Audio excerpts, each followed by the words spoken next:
Hey everybody, so this is likely going to be my very last video, and I wanted to end it off by basically giving you a doomsday alert with a potential time frame that I have in mind where this could happen.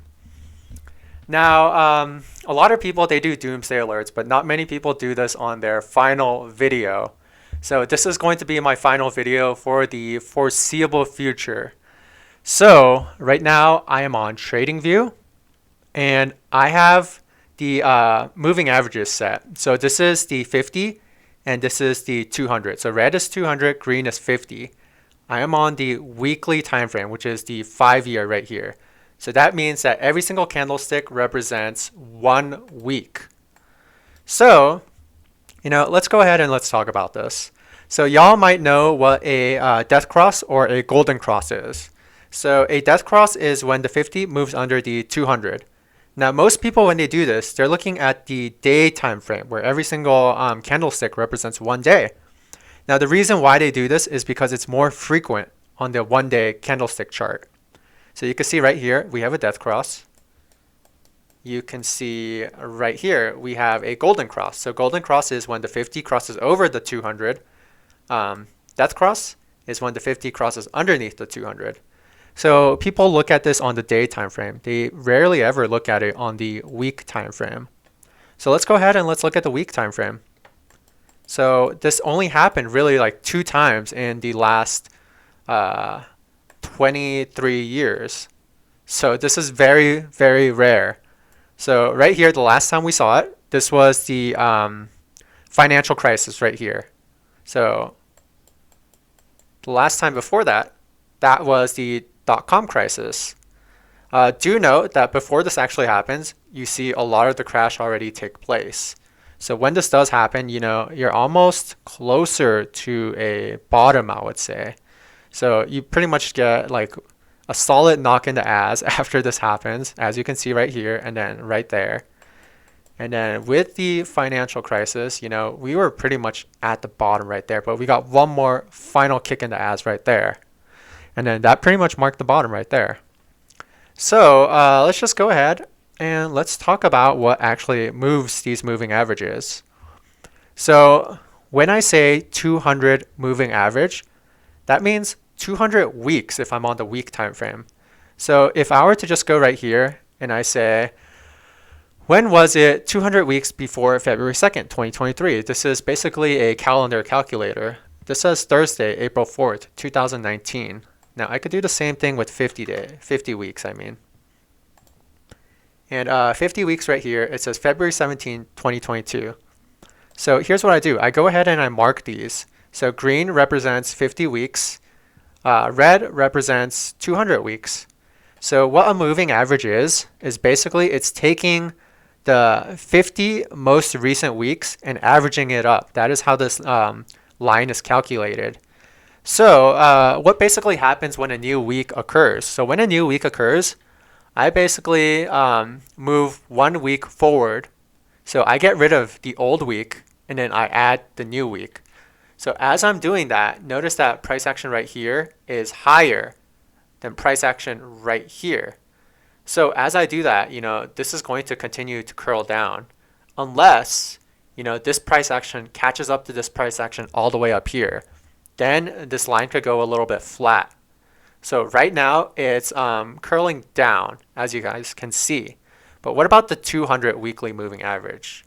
Now the 200 weekly moving average is a lot harder to move. Notice that price action here is much, much lower than price action all the way up here. So if I were to take away 1 day from all the way back here and add in 1 day from all the way up here, that would essentially be moving this moving average up as it is right now. So let's go ahead and let's draw a line and just kind of forecast this. So if we're just drawing a line right here, and then we're drawing another line right here. Now I want to draw it maybe from this point right there. So if we're drawing it from this point, this basically is saying, hey, you know what? This could happen sometime in Q1 possibly. But let's give it the benefit of the doubt and say that, hey, you know what? It's very possible that this line goes a little bit more flat. So if this line were to go a little bit more flat, kind of like where we are right now, then this could be extended all the way to April.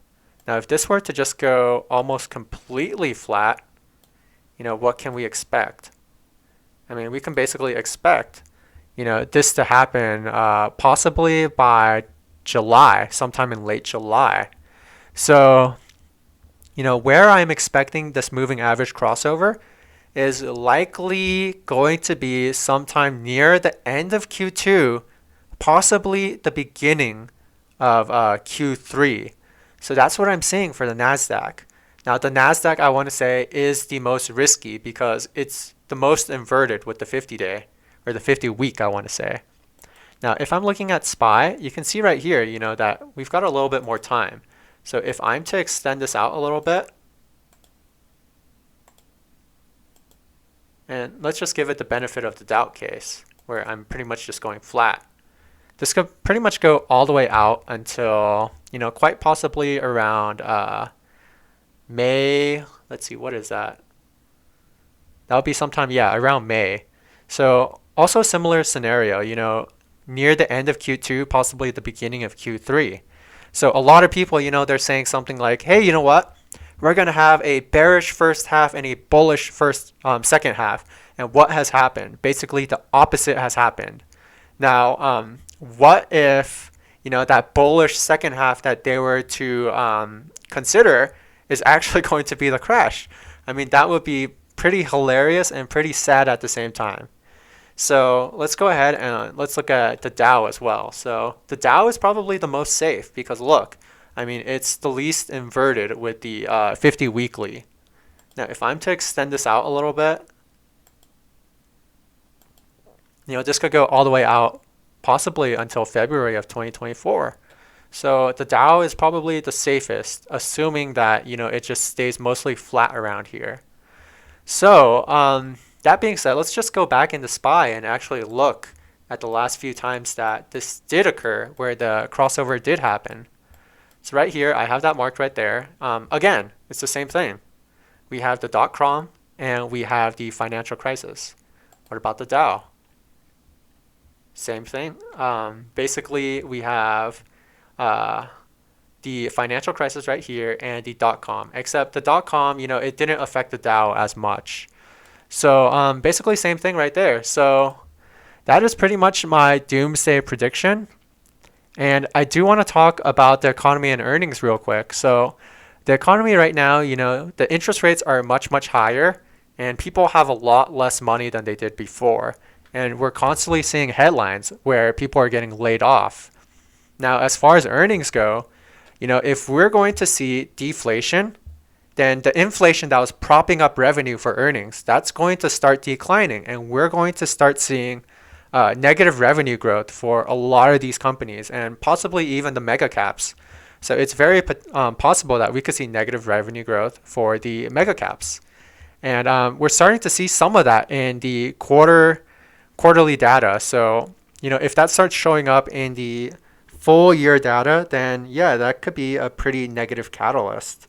So there's a lot of bad things going on in the economy right now. And, right now, everybody has this optimism about these interest rate hikes and these interest rate cuts. So, they're basically expecting, hey, we're not really going to go over 5%. And it's very likely by the end of the year that they actually start cutting. But does that necessarily mean that consumers have more money in their pocket?